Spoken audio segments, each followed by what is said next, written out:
लातूर जिल्ह्यामध्ये बोगस बियाण्यांच्या मोठ्या प्रमाणामध्ये तक्रारी येत आहेत. शेतकऱ्यांच्या 400पेक्षा जास्त तक्रारी ज्या आहेत ते लातूर जिल्ह्यामध्ये बोगस बियाण्याच्या संदर्भाने आलेल्या आहेत. म्हणजे पेरणी केल्यानंतर बियाणे उगवलेलेच अशा प्रकारच्या तक्रारी आहेत. आणि आपण जर लक्षात घेतलं तर लातूर जिल्ह्यातल्या फक्त 40% पेरण्या ज्या आहेत त्या पूर्ण झालेल्या आहेत. 60% पेरण्या ज्या आहेत पावसाअभावी रखडलेल्या आहेत. पावसाची शेतकरी जे आहेत ते वाट पाहत आहेत. कृषी विभागाचे संचालक आपल्यासोबत आहेत, त्यांच्याकडनं माहिती घेणार आहोत की लातूर, नांदेड, हिंगोली, धाराशिव आणि लातूर जिल्ह्यामध्ये काय स्थिती आहे आणि पावसाअभावी किती प्रमाणामध्ये पेरणी हे जे झालेले आहेत आणि लातूर जिल्ह्यामध्ये जे बोगस बियाण्यांच्या संदर्भात तक्रारी आलेल्या आहेत त्या संदर्भाने आपण काय कारवाई करतो वगैरे. लातूर जिल्ह्यामध्ये, लातूर विभागामध्ये आज अखेर 63% पेरणी पूर्ण झालेली आहे.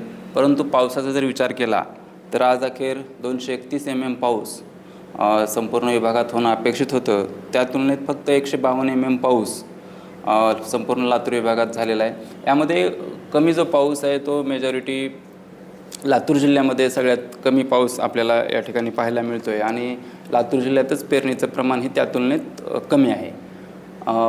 यावर्षी कमी पाऊस आणि उशिराचा पाऊस तसेच काही ठिकाणी अति जोरात पडलेला पाऊस या 2-3 कारणामुळं बियाण्याच्या उगवणीच्या तक्रारीमध्ये यावर्षी थोडीशी वाढ दिसत आहे.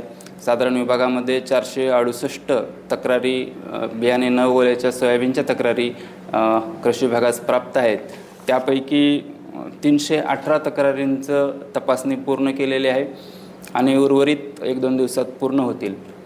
ज्या शेतकऱ्यांची पेरणी राहिलेली आहे त्या शेतकऱ्यांना कृषी विभागाच्या माध्यमातून आवाहन करण्यात येतं की त्यांनी त्यांच्या बियाण्याची उगवण तपासणी पुनश्च करूनही घ्यावी आणि त्यासोबतच चांगली ओल असल्याशिवाय पेरणी करू नये.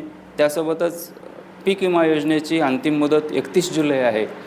ज्या शेतकऱ्यांनी पेरणी केलेली आहे अशा शेतकऱ्यांनाही आम्ही आवाहन करतो की त्यांनी पीक विमा योजनेतही आपला सहभाग नोंदवावा. गोगलगाईच्या संदर्भामध्ये काय प्रादुर्भाव जो आहे तो वाढतो आहे लातूर जिल्ह्यामध्ये, अशा काही तक्रारी आहेत? नाही, गोगलगाईच्या संदर्भात फार कमी ठिकाणी म्हणजे स्पेसिफिक ठिकाणीच हा प्रादुर्भाव झाल्याचं दिसून आलं आहे. इतर ठिकाणी अशी कुठलीही आमच्यापर्यंत काय आलेलं नाही आहे. खतं आणि बी बियाण्यांच्या संदर्भात म्हणजे बियाण्यासंदर्भात तर बनावट असल्याच्या तक्रारी येत आहेत, मात्र खतांच्या संदर्भात देखील नाही, खताच्या परिस्थिती समाधानकारक आहे.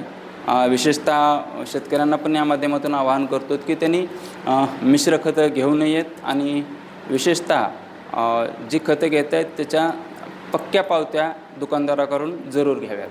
ऊसाची शेती प्रामुख्याने लातूर जिल्ह्यामध्ये आहे किंवा इतर तुमच्या डिव्हिजनमध्ये देखील आहे, मात्र पाण्याअभावी किंवा पाणी टंचाई निर्माण झाल्यानं बोरवेलचं प्रमाण जे आहे ते म्हणजे ड्राय झाल्यामुळं ऊसाची शेती मोठ्या प्रमाणात वाढत चाललेली आहे. नाही, आपल्या भागामध्ये थोडंसं पाण्याचा चांगला सोर्स उपलब्ध झाला की जसं मागच्या वर्षी 140% पाऊस झाला आणि बागायत क्षेत्र वाढतं आणि बागायतीमध्ये ऊसच हे प्रामुख्यानं पीक शेतकरी जास्त प्रेफर करतात. परंतु यावर्षी जर आपण पाहिलं तर मेपासूनच्या उन्हाच्या तीव्र लाटा आणि त्यानंतर खाली गेलेली भूजल पातळी यामुळं अनेक ठिकाणी हलक्या ते मध्यम जमिनीवरचा ऊस वाळून गेल्याचं चित्र आपल्याला पाहायला मिळते. महेंद्र जोंधळे, TV9 मराठी, लातूर.